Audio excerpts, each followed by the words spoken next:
La Generalitat t'informa que gran part dels accidents que es produeixen a les instal·lacions de gas durant els mesos de fred es podrien evitar amb un bon manteniment. La responsabilitat d'aquest manteniment és dels titulars o de les persones usuàries de les instal·lacions. T'informem que en el cas de les calderes, aquest manteniment ha de ser anual i preferiblement abans que arribi l'hivern. Et donem uns consells de seguretat perquè durant l'any tu mateix puguis encarregar-te de supervisar i fer un bon ús de la teva instal·lació de gas.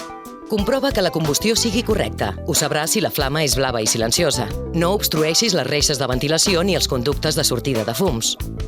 Què cal fer si sents olor a gas? Tanca la clau de pas, obre portes i finestres per facilitar la ventilació i, sobretot, no encenguis els interruptors ni cap tipus de flama.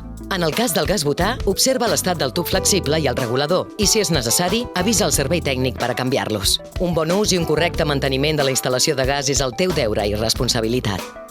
T'informa Generalitat de Catalunya.